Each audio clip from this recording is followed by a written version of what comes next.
नमस्कार, कैसे हैं आप सब? ज़रूर खुश होंगे और स्वस्थ होंगे। दिवाली की तो पूरी तैयारी चल रही है, माता लक्ष्मी के स्वागत के लिए ज़ोर-शोर से घर की सफाई चल रही है। हर कोई व्यस्त है माता लक्ष्मी को अपने घर बुलाने के लिए, उन्हें स्थान देने के लिए, उनकी पूजा सेवा से उनको प्रसन्न करने के लिए। पर सिर्फ सफाई से काम नहीं चलेगा, करना है आपको कुछ बड़े काम, जैसे घर को डिक्लटर करना है।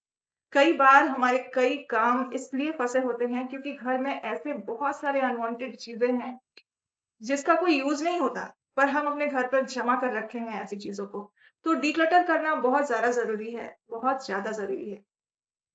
क्लटर्स क्या-क्या हैं? क्लटर्स के कैटेगरी में क्या-क्या आते हैं? क्लटर्स के कैटेगरी में रद्दी आता है, पेपर्स हो सकते हैं, मैगज़ीन्स हो सकते हैं, पुराने स्टोरी बुक्स हो सकते हैं, जो कई सालों से आपने सँभाल कर रखी हुई हैं, जो आपको क्लटर फ़ील करवा रहे हैं।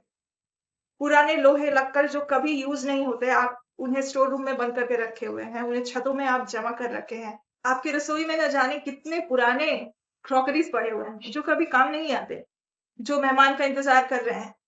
नई क्रॉकरीज़ आप मार्केट से लेते आ रहे हैं, भरते जा रहे हैं अपने किचन को, पर पुराने क्रॉकरीज़ को रिप्लेस ही नहीं करते। आप ऐसी चीज़ों को अपने किसी ज़रूरतमंद लोगों को दे सकते हैं, जैसे अपने मेड को ही दे दिए आप।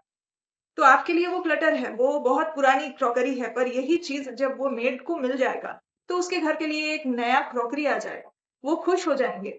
तो ऐसा काम बिल्कुल कर सकते हैं, आप ऐसी चीज़ों को रिप्लेस कीजिए। ऐसी चीज़ों को या तो आप दान में दे दीजिए या तो आप फेंक दीजिए, अगर यूज़ करने जैसा है नहीं तो फेंक दीजिए ऐसी चीज़ों को। तो ये सारी चीज़ें आपको घर में नहीं रखनी। बहुत सारे ऐसे पुराने कपड़े हैं जो आप पहन नहीं रहे हैं, बस अलमारी में बंद पड़े हुए हैं।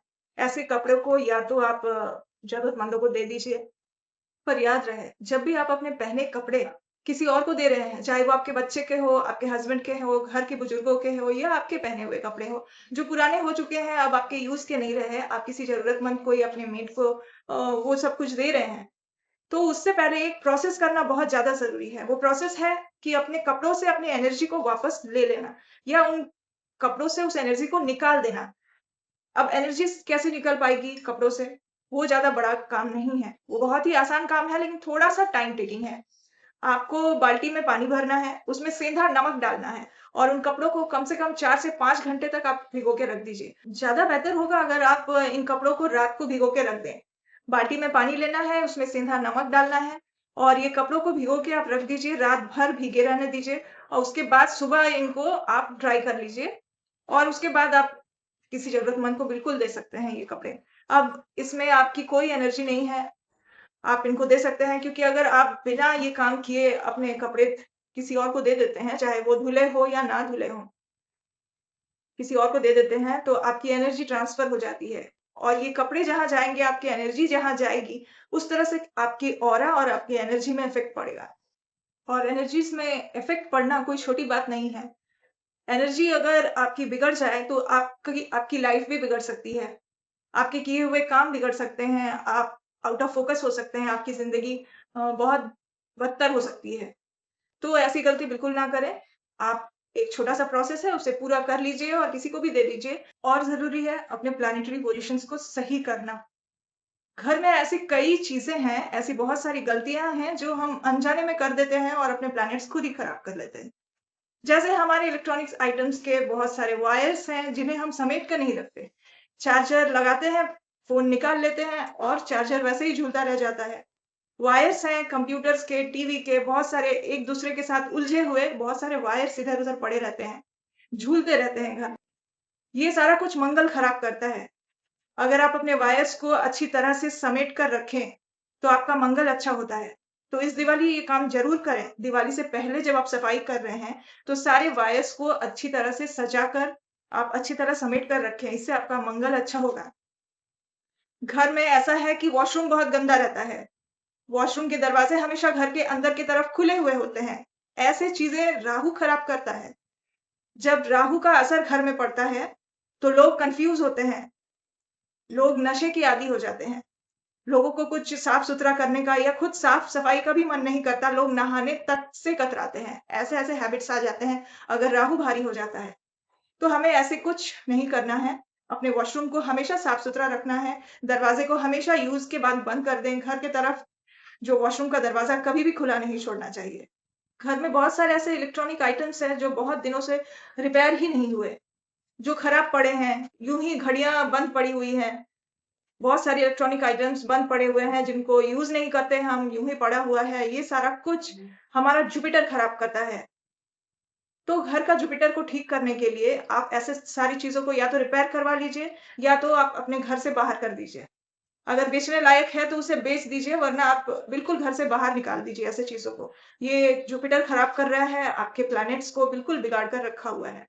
ठीक उसी तरह घर में अगर आपको शनि सुधारना है, शनि का इफ़ेक्ट से आपको बचना है, तो घर में बुजुर्गों की इज़्ज़त ज़रूर होनी चाहिए। घर में जो भी महिलाएँ हैं, उनकी इज़्ज़त ज़रूर होनी चाहिए। घर में या आपसे जो छोटे तबके के लोग हैं, आपके घर कोई मेड आ रही है, कोई गार्ड है, कोई सब्ज़ी वाला है, कोई भी ऐसा जो आपसे छोटे तबके का है, आप उनसे अच्छा व्यवहार रखें, उन्हें छोटे-मोटे गिफ्ट्स दे दिया कीजिए। ऐसे करने पर आपका शनि मजबूत होगा। तो आप ऐसा कोई काम ना करें जिससे आपके प्लैनेट्स बिगड़े। तो ये सारा कुछ ध्यान रखना बहुत ज़रूरी है। दिवाली से पहले अगर माता का आप स्वागत करना चाहते हैं, अगर चाहते हैं कि इस साल आपकी ज़िंदगी बहुत बेहतर बीते, तो इन सारी चीज़ों को, इन सारी आदतों को आपको अपनाना चाहिए। साथ ही साथ बहुत ज़रूरी है घर के वातावरण को शुद्ध रखना।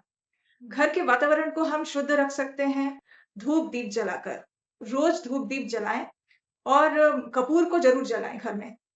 अगर संध्या के समय आप कपूर जलाते हैं घर में, इससे आपकी नेगेटिविटी दूर हो जाती है, घर में एक खुशबूदार माहौल रहता है, घर में देवी-देवताओं का वास रहता है। मार्केट में आजकल बहुत तरह के डिफ्यूज़र अवेलेबल हैं, आप इन्हें ले आइए। इसमें 1 टुकड़ा कपूर और 1 लौंग, हर संध्या के समय आप इसे जलाकर रखें। इससे घर में खुशबू भी फैलेगी और देवी-देवताओं का वास होगा, घर की सारी नेगेटिविटी दूर हो जाएगी। साथ ही ज़रूरी है माँ का सम्मान। माँ का सम्मान हम कैसे कर सकते हैं?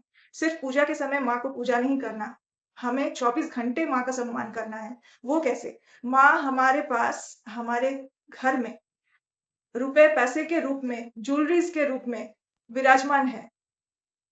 हमें उनकी इज़्ज़त करनी है। कई घरों में ऐसे देखा जाता है कि यूँ ही खुले पैसे यहाँ-वहाँ पड़े होते हैं, कॉइन्स कहीं मेज़ पर पड़े होते हैं, कभी फ्रिज के ऊपर रख देते हैं, कभी किचन में कोई कॉइन पड़ा है। कभी-कभी ऐसा होता है कि गंदे कपड़ों के साथ बाथरूम तक चले जाते हैं कॉइन्स, जो कि बिल्कुल नहीं होने चाहिए। कई महिलाओं को ऐसा हैबिट होता है कि बाथरूम में नहाते वक़्त वो गोल्ड चेन वहीं पे टाँग कर चली आती हैं।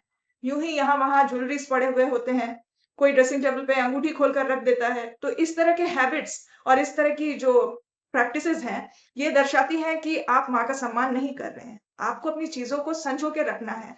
अगर खुले पैसे रोज़ आते हैं, रोज़ इधर-उधर कॉइन्स यहाँ-वहाँ रख दिए जाते हैं, तो आप इस चीज़ की ज़िम्मेवारी उठाइए कि आप एक गुल्लक बनाइए और ये सिस्टम आप लागू कीजिए कि घर में जब कभी कोई खुले पैसे होंगे, जो यहाँ-वहाँ रख दिए जा रहे हैं, वो एक गुल्लक पे जमा हो, ताकि पैसे यहाँ-वहाँ बिखरे ना हों।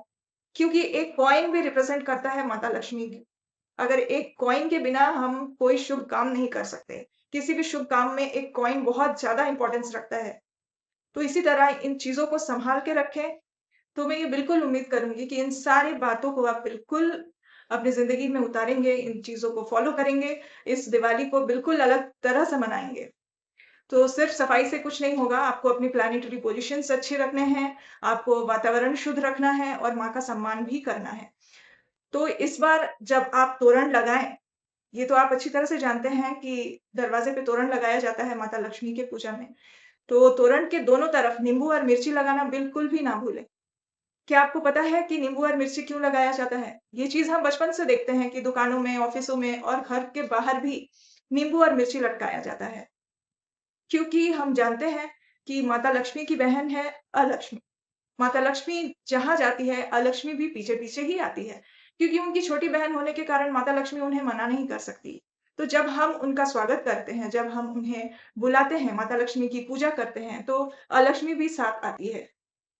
तो माता लक्ष्मी के गुणों से अलक्ष्मी की जो गुण हैं, बिल्कुल अलग और बिल्कुल विपरीत हैं। जहाँ माता लक्ष्मी को सुगंधित फूल पसंद है, मीठे भोग पसंद है, अच्छा वातावरण, सफाई, ये सब कुछ पसंद है, ठीक उसी तरह अलक्ष्मी को गंदगी पसंद है, बदबू पसंद है और खाने में उनको पसंद है बिल्कुल चटपटी, खट्टी और तीखी चीज़ें। तो इसीलिए घर से बाहर नींबू और मिर्ची को लटकाया जाता है, ताकि माता लक्ष्मी हमारे घर के अंदर आ सके और अलक्ष्मी को जो पसंद है, वो चीज़ उन्हें घर से बाहर ही मिल जाए, ताकि वो घर से बाहर ही ठहर जाए, वो हमारे घर में एंटर ना कर पाएँ। तो ऐसे ही कारगर और रोचक जानकारियाँ पाने के लिए आप बिल्कुल देखते रहें मेरे चैनल को, और अगर आपने अभी तक सब्सक्राइब नहीं किया है, तो ज़रूर सब्सक्राइब कर लें, शेयर कर दें अपने दोस्तों को। इस तरह की जो छोटे-छोटे टिप्स हैं, जो आपकी ज़िंदगी को और बेहतर बना रही हैं और बेहतर बनाते जाएँगे। तो आने वाले वीडियोज़ में मैं आपको बताऊँगी किस तरह से आप अपने घर पर ही अपने हाथों से लक्ष्मी पोटली बना सकते हैं, लक्ष्मी यंत्र बना सकते हैं और कुबेर यंत्र बना सकते हैं।